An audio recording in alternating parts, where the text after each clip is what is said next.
A beauty influencer starts her usual TikTok live stream. Over 50,000 followers are watching this as 23-year-old Valeria Marquez chats about her day in her Zapopan salon. But in the next few minutes, these same viewers are going to witness her brutal murder in real time. Here's sometimes OnlyFans girls messed with the wrong cartels.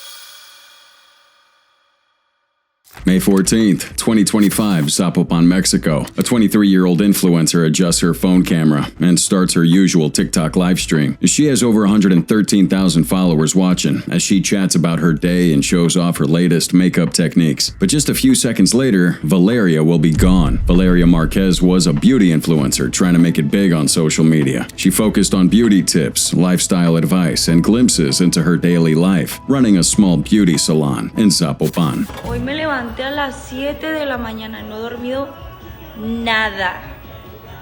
With her carefully crafted image and engaging personality, she had every chance to become a household name. But there was one crucial detail that made Valeria's situation different from other influencers. She was building her business in Jalisco State, a territory that's been firmly controlled by the Jalisco New Generation Cartel for well over a decade. In cartel-controlled regions across Mexico, every business pays protection money. Doesn't matter if you're running a massive restaurant chain or a small beauty salon. Everyone has to either pay or face the consequences, and those consequences aren't empty threats either. The CJNG built their reputation on efficiency. They are finding kids in public parks, arms and legs in trash bags, bodies wrapped in blankets outside their homes or next to schools.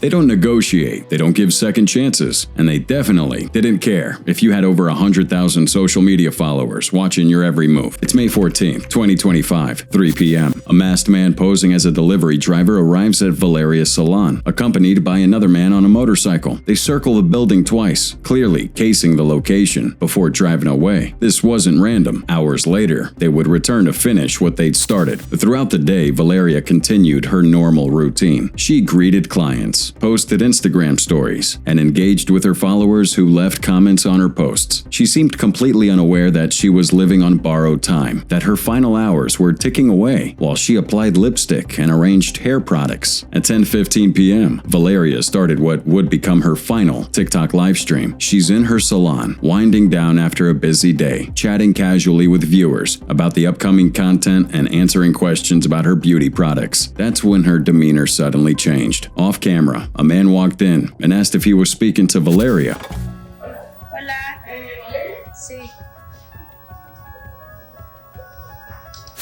The live stream kept running, showing viewers exactly what happened next. Valeria then mutes her mic and has a brief conversation with this person off camera. The gunman fires twice, one in the chest, one in the head. Valeria collapses instantly, dying, while 50,000 people are watching on in horror through their phone screens. But there's nothing anyone can do here. The shooting lasts around 10 seconds, and Valeria's gone. TikTok's automated systems didn't immediately recognize what happened, so the footage kept broadcasting to thousands of horrified viewers before Valeria's friend finally ended it. But by then, the video was already captured by dozens of people, and within hours, it was circulating every social media platform despite efforts to remove it. Prosecutors later confirmed what everyone suspected. This was a professional hit carried out by sicarios. Dennis Rodriguez from the prosecutor's office in Jalisco State had held a press conference the following day confirming that murders by hired guns on motorcycles had become routine in the region. This appears to be the work of professional assassins operating in our jurisdiction. The method of execution is consistent with other cartel-related killings we've investigated. The investigation later revealed that Valeria's salon was behind on protection payments, and just like thousands of other small businesses across Mexico, she was also struggling to keep up with the cartel's demands while trying to maintain a legitimate business. In cartel territory, though, there's no negotiation. You pay what you owe, or you pay with your life. Mexican President Claudia Sheinbaum addressed the killing during her morning press conference, calling it deplorable and promising that her security cabinet would investigate alongside local prosecutors. But for Valeria's family, that promise was pretty hollow. The beauty salon where Valeria died remains closed, its windows boarded up, and small memorial flowers and candles gather outside. But while Valeria had possible links to the cartel, this next model on the list was simply trying to attend a party of a lifetime when tragedy struck.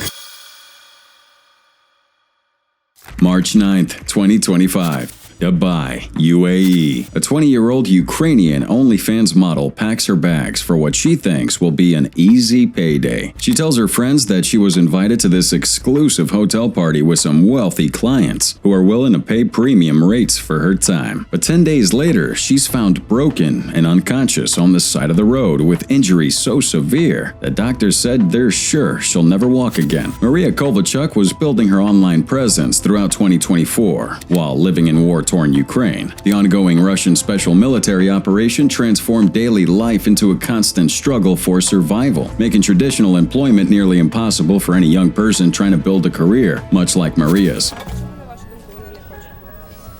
Тому що вони виїхали, побачили інший рівень життя, інші можливості, те, чого зараз в Україні, на жаль. Here's where OnlyFans comes into play. There's no denying that the platform can provide some financial independence, the kind that regular jobs simply can't offer, especially in a country where entire industries are being wiped out by military strikes. So, the invitation that would change everything came through what appeared to be professional social media channels in early March. The contacts claimed to represent an upscale modeling agency that specializes in connecting attractive content creators with wealthy Middle Eastern clients. The messages were polished and professional, and it all seemed completely legitimate. Yet, it wasn't. But for a young woman watching her country get systematically destroyed while struggling to maintain an income stream, Dubai meant safety and financial opportunity. March 19, 2025. Dubai police find Maria near a construction site with devastating injuries. У Дубаї ледь живою знайшли українку Марію Ковальчук. 9 днів вона не виходила на зв'язок, аж ось її виявили скаліченою на узбіччі. Dubai authorities initially claimed Maria wandered into this restricted construction area alone and fell from a height while exploring the city during her visit. The official story said that her injuries were a result of an unfortunate accident of a tourist who ignored warning signs and safety barriers around an active construction zone. But the medical evidence didn't support any of this. Ukrainian police immediately recognized the inconsistencies in Dubai's official account. The timing, the location, the severity, and the patterns of injuries. None of it pointed to an accidental fall. Forensic experts who reviewed Maria's medical records noted that her injuries were consistent with prolonged physical abuse, rather than a single traumatic event like falling from a distance. And soon enough, everything unraveled. March 29, 2025, the National Police of Ukraine launched a human trafficking investigation, working with international partners to uncover the network that had lured Maria to Dubai under these pretenses. And this was not an isolated case. Eastern European women have always been prime targets for international trafficking networks because the combination of an economic desperation and limited legal protection make them vulnerable to predators using increasingly sophisticated recruitment methods. These guys would operate by making legitimate seeming offers through professional appearing social media accounts, fake modeling agencies, and fraudulent business partnerships. And once women arrive in foreign countries without proper documentation or local contacts, well, they find themselves completely isolated and controlled by their traffickers. This investigation revealed the networks specifically targeting content creators. These women were valuable because they already had audiences willing to pay for content. So the hotel party that nearly killed Maria was never about a party to begin with. It was about control, exploitation, and profits that come from destroying young women's lives. But there's another thing Maria's friend and fellow model, Tatiana, wants people to know. According to her, other girls didn't even make it out of that same party that night. Которых убили, которые были вместе в кладовке с Марией. Там еще были 2 девочки, которые явно не выжили в этот день. Today, Maria's recovering, while international authorities try to track down those responsible. Her case has become a symbol of how the digital industry intersects with human trafficking in ways most people never consider. While Maria became a victim through deception, the next model was simply chasing the perfect selfie in the wrong place and at the right time.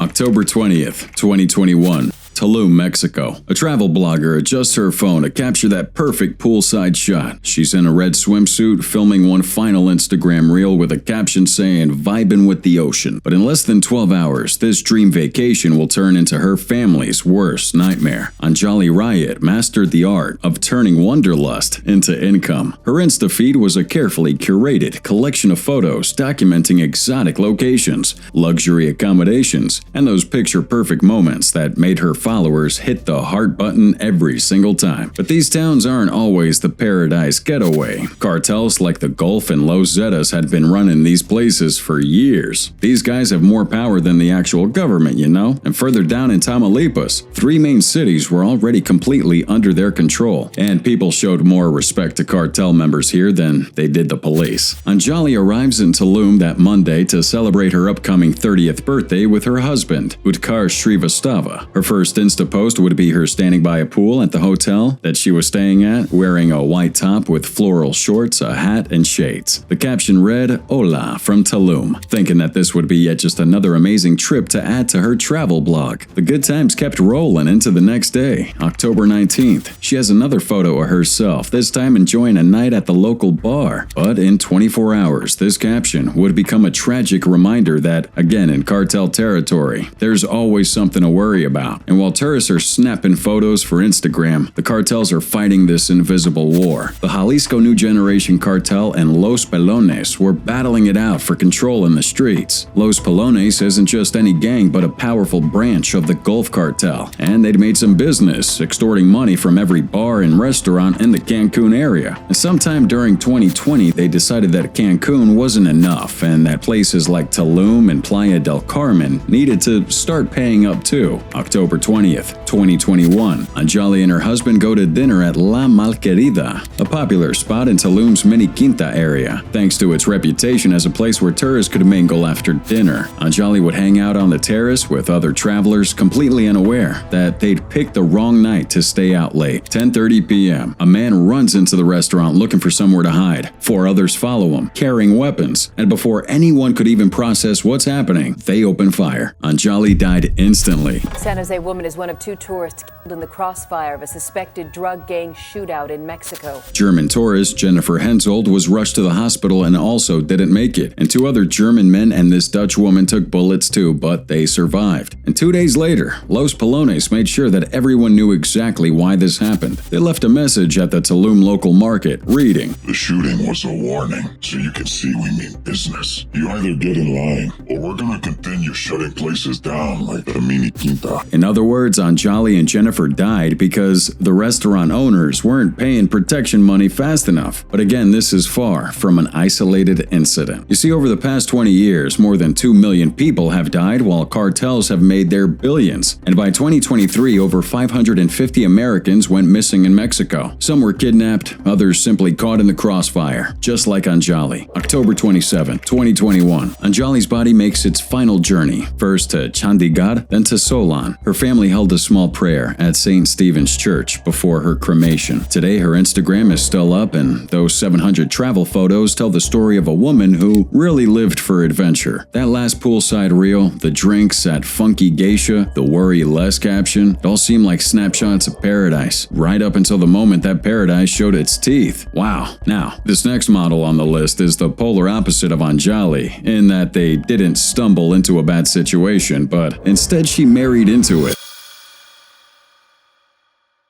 February 22nd, 2021. Dulles International Airport, Virginia. A woman in this designer outfit walks confidently throughout the terminal, but in a few minutes, feds are going to put handcuffs on her. The woman known as the Kardashian of Sinaloa will trade her Prada bags for prison uniforms. But the thing about catching cartel royalty is, it takes years of watching, waiting, and collecting every little mistake they make. And Emma Coronel had been making quite a few. 2007. Canelas, Mexico. A teenage Emma Coronel steps onto the stage at the Coffee and Guava Festival beauty pageant. And when your uncle is one of Mexico's most feared sicarios and your father runs the drug operations for the Sinaloa cartel, even a small-town beauty pageant becomes something else entirely. So that night, 6 planes land in Canelas and 200 armed men on motorcycles, escorted none other by Joaquin El Chapo Guzman, the most powerful drug lord in the world at that time. And this man is 50 years old. Emma's just 17, and much like any other loving wife, she seems to think fondly of that time now. In one interview, she said, He was dancing with another girl. I was dancing with my boyfriend. At the time, I had a boyfriend, and we crossed paths right at the center of the dance floor. He flirtatiously smiled at me. After a while, a person told me, the man asks if I want to dance with him. I said, okay. The moment Emma turned 18, she married El Chapo in a ceremony that looked more like a military operation than a wedding. Their guest list had dozens of high-ranking Mexican officials, politicians, and enough armed sicarios to start a small war. And while most cartel wives would try to keep a low profile, Emma had far bigger plans. By 2019, she transformed herself into this full-fledged social media star, flaunting wealth to 800,000 Instagram followers. But she wasn't doing it for the sake of showmanship. Emma was also building her own fashion empire, using her husband's name as the brand. And that's because no matter what horrible crimes people accuse El Chapo of, she never saw him as the monster prosecutors described. Even as witness after witness takes the stand to detail brutal acts of violence, Emma kept defending him. Pero pues obviamente hay que recordar que esas son personas que les dieron vida, ¿no? Entonces pues ellos van a decir cualquier cosa o para tener algún beneficio, entonces pues no me clavo mucho en esas cosas. That's Emma in 2019 dismissing testimony about how her husband tortured and buried people alive. See, during El Chapo's trial, she sat in that courtroom every day in solidarity with a man prosecutors had proven was one of Mexico's most brutal kingpins. And when witnesses described him leaving dismembered bodies as warnings, Emma didn't even flinch. October 2019, Brooklyn Federal Court. Text messages between Emma and El Chapo are read aloud. They're casually discussing drug shipments and murders. In one message, Chapo even jokes about arming their daughter. Our Kiki is fearless. I'm gonna give her an AK-47 so she can hang with me. But being a supportive wife to her husband wasn't the only thing Emma had to offer. July 11th, 2015, Altiplano Prison, Almoloya de Juarez, Mexico. El Chapo makes his now infamous prison escape through an elaborate tunnel underneath his jail cell. This is the moment Joaquin El Chapo Guzman makes the Mexican government look ridiculous. A prison escape that shocked the world, and Emma's there every step of the way. You see, the tunnel he used would lead to a construction site where Emma had just happened to buy property. And that wasn't her only attempt to help him escape. The DEA later said that Emma had paid a $2 million bribe to a prison official trying to get El Chapo transferred back to Altiplano, the same one he'd already broken out of before. But unfortunately for her, El Chapo got shipped to America before that plan could work. And while all this was happening, the authorities were watching Emma's every move. They track her between California and Mexico, following the money as it moved through shell companies and fake businesses. February 22nd, 2021, Dulles Airport, Virginia. The feds have everything they need to finally move in on Emma. Text messages, planning prison breaks, records of a $2 million bribe to a prison guard, and money trails leading straight back to the Sinaloa cartel. And Emma Coronel, the woman who claims to know nothing about her husband's business, was about to face the consequences of playing cartel queen. November 2021. Emma stands before the judge, unable to deny any accusation. She pleads guilty to moving massive amounts of drugs, helping launder drug money, and breaking special laws by dealing with her husband's property after the government had labeled him a major drug trafficker. She's sentenced to 3 years in prison, but Emma's story would be far from over. Let's go to September 23rd, Long Beach, California. Emma walks free from a halfway house, trading her prison uniform for designer clothes once again. And she still maintains that she did nothing wrong. If I had known something, I wouldn't have been able to sleep or eat from desperation. I had no idea. But the 3 years in prison might be the least of Emma's worries, because choosing cartel life doesn't end with prison sentences. And while Chapo sits in his supermax cell, Emma's spending the rest of her days looking over her shoulder, knowing that her past choices have put not just her but also their twin daughters in a world they can never truly escape. El Chapo's wife continues to play innocent to this day, but our next story made sure everyone knew exactly what she was capable of. January 10th, 2020. La Bocanada, Mexico. This footage shows a 21-year-old woman bleeding out from a neck wound, reaching desperately toward the camera. Hours earlier, she had been commanding hundreds of assassins for Mexico's most feared cartel. But now, Maria Guadalupe Lopez Esquivel is dying in a government chopper, her final moments captured forever.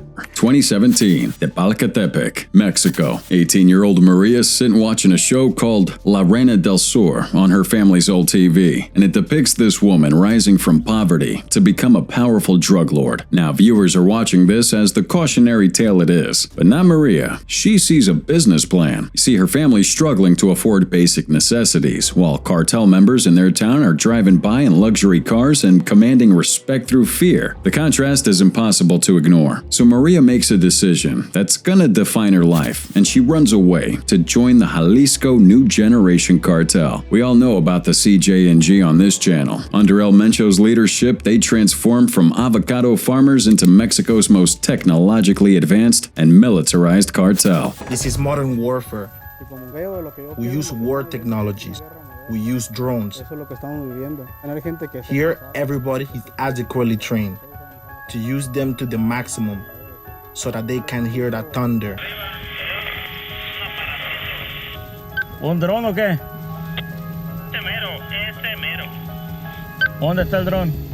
Está volando derecho arriba. Now Maria created a new persona, La Catrina, named after Mexico's skeleton death lady. She started an Instagram account that would have become her calling card, and ultimately, as it turns out, her death sentence. Most cartel recruits start at the bottom, stuff like running trucks, acting as lookouts, handling minor tasks. But La Catrina's rise was different. Within 1 year, she's leading her own Sicario unit. October 14th, 2019, Aguililla, Mexico. It's La Catrina's big day. She just completed her most notorious operation yet, an ambush that killed 14 police officers and wounded 9 others. This attack demonstrated CJ&G's military capabilities, sending a message to the government saying, "We can kill you anywhere, anytime." And La Catrina and her team were there to see it through. Her team positioned snipers, coordinated multiple attack points, and sustained fire for over an hour. The massacre makes headlines and establishes La Catrina as one of Mexico's most wanted criminals. But her Instagram activity was making her increasingly visible to her enemies. Every post would talk about her location, her associates, and her operations. Even if simply circumstantial, social media was kind of turning her into a celebrity. But the thing about celebrities is that they are the easiest targets. January 10th, 2020, federal agents receive intelligence about a CJ&G meeting at a compound in La Bocanada. High-ranking leaders are going to be here, mostly planning some territory expansion and rival elimination. Inside, La Catrina holds court with other cartel members. When government forces surround the building, Catrina grabs her rifle, the same weapon she had posted about on Instagram days earlier, and just opens fire. This lasts for 2 hours. Cartel members using fortified positions are holding off the assault, but the government snipers have them in clear sight. A single bullet finds Maria's neck, major blood vessels. The video captures the aftermath of the operation. It starts off with a soldier approaching a visibly wounded Maria and kneeling beside her, trying to offer the comfort that she'd never shown her victims. La Catrina looks frightened and small, reaching toward the camera. The chopper arrives to save her life, not arrest her. Medics are working frantically during the flight, trying to stop the bleeding and stabilize her condition. But La Catrina dies in the air at the tender age of 21. Her death proved that social media fame in the cartel world comes with that deadly price. The final video defining her legacy isn't an Instagram story or some carefully filtered selfie, but raw footage of her bleeding out while government soldiers try to comfort her. But La Catrina's story is hardly unique. In fact, the next case on this list is eerily similar. April 13th, 2015, Matamoros, Mexico. 3 beer coolers sit in this abandoned pickup truck near the Texas border. Inside, the authorities are about to find some brutally dismembered body parts that can only identify one victim by a single tattoo. The tattoo reads Niño, meaning child. That's how the world found out about Jocelyn Alejandra Niño, better known as La Flaca, and she'd finally met her match. Early 2015, Tamaulipas, Mexico. A single image appears on social media. A young woman, innocent smile, casually holding a modified assault rifle like it's a school textbook. The photo explodes across Mexican platforms within hours. People can't believe someone who looks so innocent can be connected to the Gulf Cartel's most violent faction. But La Flaca wouldn't be just connected to Los Ciclones. Oh no, she was leading them. You see, Jocelyn grew up in the cartel world, where you're either prey or predator, and she chose to be predator at an early age, excelling in weapons, while other girls are worrying about high school graduation. So by her late teens, she's now commanding her own assassination unit within Los Ciclones, the Gulf Cartel's most feared wing. La Flaca fit perfectly into the culture of extreme violence. She would plan tactical operations, execute in rivals with cold efficiency, just like any male cartel leader. But in the digital age, anonymity is like impossible. That viral pic changed everything. In the old days, cartel members try to keep their identities concealed. Now, La Flaca's face was everywhere, shared across Facebook, Twitter, and every crime-tracking website in Mexico. That kind of exposure makes her extremely vulnerable to her enemies, who'd been looking for an opportunity to strike. Los Metros, a competing Gulf Cartel faction, immediately recognized the value of La Flaca's sudden fame, so they start sharing her image across their networks, making sure that everyone in Mexico's criminal underworld knows exactly who she is. The photograph essentially paints a target on her back that she can't remove. April 12, 2015. La Flaca and two associates vanish during what should have been a routine cartel business trip. 24 hours had passed with no contact, unusual for operations requiring constant communication, and some speculated that she fled to Texas. Others believe she was hiding in safe houses, waiting for the attention to die down. Oh, the truth was far more gruesome. The next morning, authorities discovered the abandoned truck with its horrifying cargo. The dismemberment was so extreme that investigators didn't know how many people they were looking at. La Flaca was only identifiable through that distinctive Niño tattoo on her forearm, the same arm photographed holding the assault rifle that made her famous. Next to the coolers was a handwritten message for Los Ciclones leadership, criticizing them for allowing a woman to rise to power within their organization. But cartel motivations are never simple. Rumors immediately spread out about who was actually responsible. Some blamed Los Metros for seeking revenge. Others claimed it was a female sicario from the rival Zetas cartel known as La Gladys. Others thought that La Flaca was taken out by her own organization after becoming too much of a liability. But the truth died with her in those beer coolers. Today, the Gulf Cartel continues, recruiting teenagers with the same false promises that lured La Flaca. You see, kids are easier to control and are more willing to take extreme risks. How old is the little dude over there? 13. That is young, isn't it, to get involved in this game? And speaking of extreme risks, this next entry shows that sometimes death isn't always the worst possible outcome. December 2023, Usme, Colombia. Federal agents close in on this rundown apartment in one of Bogota's most dangerous neighborhoods. Inside, a 27-year-old woman with freshly dyed hair had been living like a fugitive for months. But just a year earlier, she was flaunting designer bags and luxury vacations on social media as a cartel leader's girlfriend. You see, Wanda de Valle Bermudez is one of South America's most wanted criminals. And this is how La Bebecita del Crimen, or the crime baby, went from girlfriend to criminal mastermind. Born in Peru, Wanda was just another young woman trying to survive a country where cartels had the real power than the politicians or law enforcement. Corruption infected every level of society, from business deals, immigration papers, all the way to police investigations. If money changed hands, someone was getting paid under the table. But everything changed for Wanda when she met Christopher Fuentes. Everyone called him Maldito Chris, meaning cursed Chris, and there was a good reason for that nickname. Chris ran operations for Tren de Aragua, one of Venezuela's most feared criminal organizations. And they're the kind of syndicate that owns politicians and police commanders across multiple countries. Most people would run from that world. Wanda dove in head first, even sitting in prison today. Porque todos tenemos un corazón. She talks about Chris like a lovesick teenager. Now, at first, it was pure fantasy. Designer outfits, expensive restaurants, luxury hotels in different countries every month. Wanda claimed that she was just an informal merchant selling perfume and accessories on the side. And she also said she never questioned where all that extra money came from. Tu esposo te da un regalo, tú vas a preguntarle a tu esposo, ¿de dónde tú sacaste la plata para el regalo? Es un regalo, es un obsequio. But you know, dating a cartel boss does come with obligations. And soon, Wanda found herself managing some secret bank accounts that moved millions across international borders. She would arrange meetings with cartel cells, coordinated drug shipments, and handled communications for operations spanning multiple countries. Other gang members started calling her La Bebecita del Carmen because she looked so young. Wanda would insist that she never got her hands directly dirty, that she was just handling the business side of the operations. Yo nunca recibí ningún dinero de ningún tipo de extorsión, de ningún trata de blanca, nada, de absolutamente nada. Pues fíjate que yo hasta trabajaba. Yet she's still quick to shift the blame onto the love of her life, but authorities paint a very different picture. Hay videos de Christopher en muchas cosas, porque yo no me voy, tampoco me voy a poner, lo voy a poner como el bueno, no.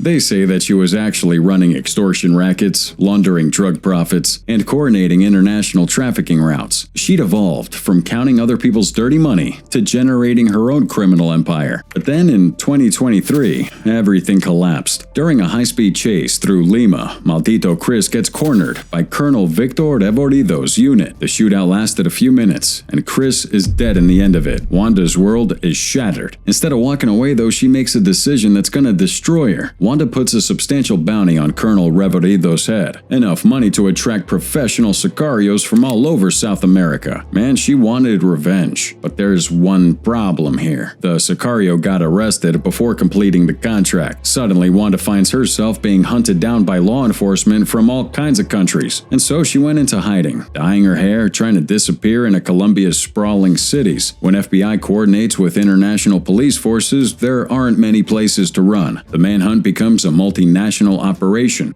December 2023. Uzme, Colombia. The feds finally track her down to the apartment in Uzme, a neighborhood where people mind their own business and don't ask questions about tenants paying cash. In her arrest photos, Wanda looked nothing like the glamorous cartel girlfriend from all those social media posts. No designer anything, all that jewelry, that lifestyle. Now it's just a woman trying desperately not to be noticed. Even after her arrest, even facing decades in prison, even with a child waiting for her back in Peru, Wanda continues defending her choices. Y que me hace llorar porque me dice, mamá, tú eres todo menos lo malo.